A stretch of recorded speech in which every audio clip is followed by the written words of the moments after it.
Dzień dobry, nazywam się Marian Misiak, zajmuję się projektowaniem grafiki użytkowej, zajmuję się projektowaniem krojów pism. Jestem założycielem platformy dystrybuującej fonty o nazwie Free.type i chciałem dzisiaj Państwu opowiedzieć o projektancie polskiej grafiki i polskich fontów, ale również chciałem trochę tą opowieść spleść z takim osobistym doświadczeniem i z pewną taką osobistą historią, w związku z tym, że Bronisław Zelek, o którym chcę opowiedzieć, z jednej strony jest świetnym projektantem i bardzo ciekawą osobą samą w sobie, która miała na mnie olbrzymi wpływ i ta część również uważam jest fascynująca. Ale idąc od początku, ten pierwszy slajd, który pokazuję, jest współczesny.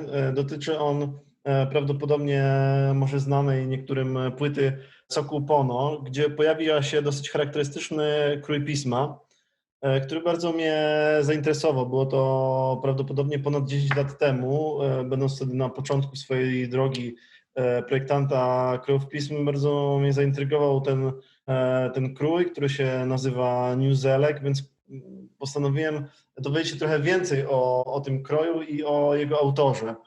I okazało się, że przynajmniej wtedy wcale niełatwo było znaleźć informacje o Bronisławie Zelku online. Istniały oczywiście jego prace, było sporo jego prac online, ale niewiele było tak naprawdę informacji o nim. Były bardzo to informacje zazwyczaj szczątkowe. I na jednej z stron, która sprzedaje stare plakaty, właśnie znalazłem taką informację, że w latach 70. pan Bronisław wyjechał do Wiednia, ale również taki googlowy research niewiele dał, więc postanowiłem poprosić znajomą z Wiednia, żeby po prostu sprawdziła w książce telefonicznej. I okazało się, że znalazła tam to imię i nazwisko, wysłała mi numer i zadzwoniłem tam. Odebrał bardzo ciekawy pan. Rozmowa bardzo się kleiła, że tak powiem. Nie zakończyło się na jednej rozmowie, tylko na tych rozmów było kilka i po jakimś czasie pan Bronisław zaprosił mnie do Wiednia, do swojej pracowni. I po tych odwiedzinach zacząłem odwiedzać Bronisława dosyć regularnie i to, co się dowiedziałem od niego i te materiały, które od niego mam, chcę teraz Państwu pokazać, więc jest to też dla mnie taka sentymentalna podróż do takich czasów, kiedy właśnie poznałem Bronka i myślę, że mogę powiedzieć, że się z nim zaprzyjaźniłem. To, co teraz Państwu pokazuję, to zdjęcia z lat 60., bo to były główne czasy właśnie, w którym Bronisław zaczynał swoje działania projektowe i to zdjęcie, które tutaj widać, to jest zdjęcie z pracowni Henryka Tomaszewskiego, słynnego nestora, założyciela nurtu pod nazwą Polskiej Szkoły Plakatu.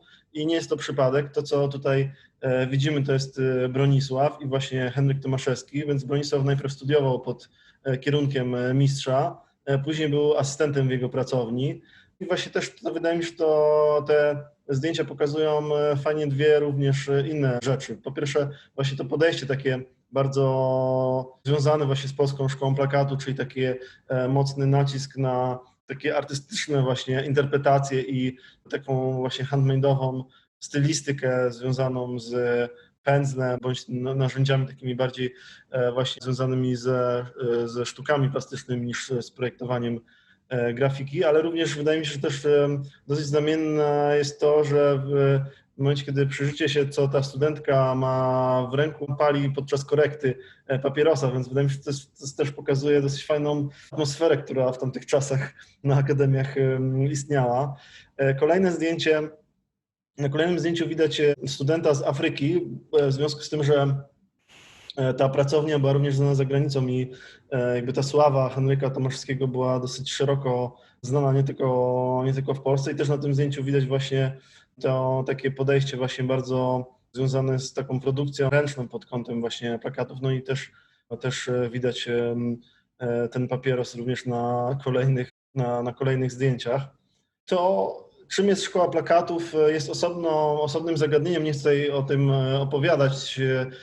Myślę, że dosyć dużo na ten temat materiałów jest, ale wydaje mi się, że jest to ważne w kontekście rozmowy czy prezentacji o Bronisławie, w związku z tym, że on wyznaczył sobie taką na samym początku kariery ścieżkę wyjścia poza ten schemat Polskiej Szkoły Plakatu i postanowił on w kontrze do tego takiego bardzo artystycznego podejścia oprzeć swoje projektowanie o dwa takie główne zagadnienia czy elementy. Z jednej strony to była właśnie taka zredukowana fotografia, co świetnie widać na tych przykładach, które tutaj Państwu prezentuję.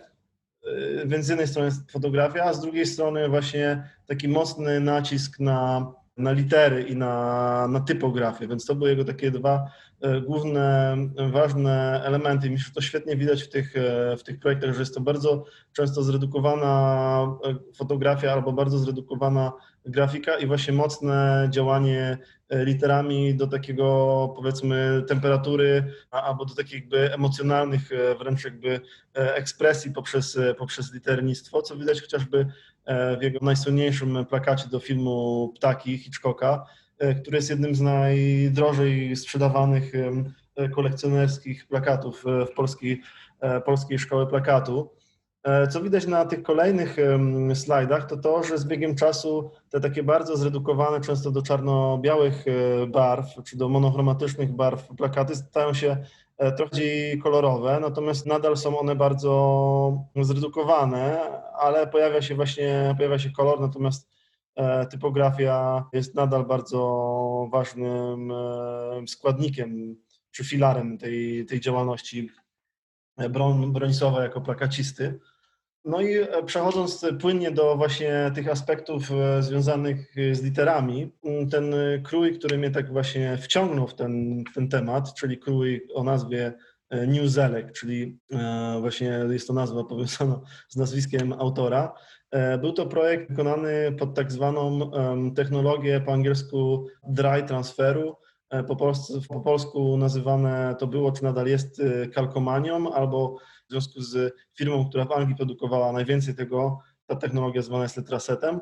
Właśnie kiedy zapytałem Bronka, jak doszło do tego projektu, jak on to zapamiętał, to właśnie w takim swoim nonszalanckim stylu opowiada, że właściwie to był przeziębiony i leżały u niego na biurku różne szkice liternicze i przyszła jego dziewczyna i po prostu wypełniła jakieś takie szkice, które były bardziej obrysem liter i on to wysłał na konkurs firmy francuskiej Mecanorma, która produkowała te kalkomanie i właśnie wygrał pierwszą nagrodę w jednym z konkursów. Tutaj na tych slajdach pokazuję, jak właściwie działała ta kalkomania, czyli po prostu trzeba było czymś ostrym bądź czymś twardym przekalkować właśnie te litery na inną powierzchnię i w tym tutaj slajdzie z różnymi twarzami ta ostatnia linijka, ostatnia po prawej stronie twarz to jest właśnie twarz Bronka jako właśnie jednego z laureatów tego konkursu. Na tych wzornikach o 3 barwach widać wszystkie kroje, które zaprojektował później dla Mecanormy właśnie Bronisław Zelek. I to, co w sumie jest ciekawe a propos jego koncepcji takiej właśnie typograficznej, czy podejścia do typografii, to zawsze starał się on znaleźć jakiś, czy rozwiązać jakiś problem w tych działaniach i ten jeden z tych krojów, który właśnie jest takim krojem o takiej geometrii bardzo zawiłej i można powiedzieć było nieskończonej, jest nawiązaniem oczywiście do właśnie tak zwanej figury niemożliwej i właśnie zaaplikowanie tego konceptu figury niemożliwej na litery stało się jakby pomysłem na ten krój i wydaje mi się, że zostało to rozwiązane w bardzo fajny sposób. I to, co teraz widzicie na tych kolejnych slajdach, co wygląda jak kalki, zadrukowane kalki, to są tak zwane produkcyjne rysunki właśnie wysyłane do Mecanormy formatu około A5, czyli połowy A4, które się wysyłało i z tego właśnie produkowany był ten letraset. Natomiast to, co wydaje mi się niesamowite, to jest precyzja wykonania tego rysunki, odręcznie zrobione. Wygląda to zupełnie jak wysokiej jakości wydruk. To, co takim śladem tego, że jest to jednak wytwór ręki cyrkla, są dziurki w tych rysunkach właśnie cyrklem, co wskazuje na to, że jednak jest to zrobione ręcznie. Kolejne slajdy to już są właśnie kalkomanie już wykorzystane, gdzie widać właśnie, że na przykład długopisem można było przetransportować te litery z tej właśnie kalki na jakiś inny przedmiot bądź obiekt. I kilka właśnie przykładów, wzorników i tego, jak ta kalkomania wyglądała. Natomiast kolejna seria slajdów, jest ich całkiem sporo, to są slajdy, na których widać, gdzie wykorzystany został ten krój. I to, co jest w sumie bardzo ważne, to jest to, że ten krój naprawdę się przyjął i naprawdę skala jego wykorzystania była i jest do dzisiaj bardzo niesamowita. To, co widać na tym pierwszym slajdzie, to jest japońska gra taka elektroniczna, starego typu, gdzie nazwa tego urządzenia jest właśnie Newzelkiem. Oczywiście dużo bardzo w Polsce takich murali reklamowych w czasach komunistycznych było również markowanych tym pismem, czy tym krojem pisma, ale również bardzo, bardzo duża ilość różnych innych rzeczy w całej Europie i właściwie na całym świecie, co zaraz udowodni i pokażę Państwu. Na przykład właśnie logotyp brytyjskiej grupy Basement Jaxx jest złożony tym krojem, okładka Black Eyed Peas bądź ulotka z Holandii, naklejki. Ten screenshot z maszyną do sprzedaży kawy bądź jakichś cukierków wysłała mi właśnie ta sama znajoma, która wysłała mi numer do Bronka, będąc już jakby wciągnięta w tą historię. Oglądając film, zrobiła po prostu screenshot z filmu, gdzie zauważyła właśnie jakby wykorzystanie Newzelka. Więc ta skala tego wykorzystania jest całkiem spora. Ten plakat Kasprowy reklamuje hotel o tej samej nazwie. Postanowiłem sprawdzić, jak wygląda ten hotel. To rzeczywiście te geometrie tej architektury myślę, że dosyć dobrze korespondują z tą geometrią tego kroju. Kolejna rzecz z Podhala, czyli winyl do grupy Maśniaki, również przyjął Zelka z otwartymi rękoma, więc może coś jest w tym Zakopanym, że lubi Bronisława. Kolejny slajd, roleta z Malty. Kolejne slajdy to jest Wiedeń i wiele, wiele innych kolejnych slajdów, również w świecie arabskim. I co ciekawe, ta grzałka, którą widzicie na tym slajdzie, co ciekawe jest to grzałka, jak widać, z Rosji, z napiszem cyrylicy, ponieważ w latach 80., czyli jakoś powiedzmy 10 lat po tym, jak pojawił się ten krój, został w Rosji ta odmiana została zaprojektowana cyrylicy do tego kroju, bez konsultacji z autorem. Co ciekawe, tą grzałkę kupiłem będąc na Bliskim Wschodzie w Jordanii, więc jakby ten wymiar tego kroju jest dosyć mocno międzynarodowy. To nie jest przypadek, że pokazuję Państwu aż tyle różnych wykorzystań tego kroju w różnych krajach i w różnych zakątkach naszego globu, dlatego że z pewnością był to najbardziej popularny i najszerzej wykorzystywany międzynarodowo krój rodzimego projektanta tamtej przeddigitalnej ery. Natomiast to, co widzicie tutaj czerwone na czarnym tle, jest to taka digitalizacja tego kroju, która krążyła i chyba nadal krąży, można ją ściągnąć za darmo w internecie, natomiast jest to taka digitalizacja bardzo, bardzo staranna, gdzie bardzo wiele rzeczy zostało przeinaczonych i zrobionych w nieodpowiedni sposób.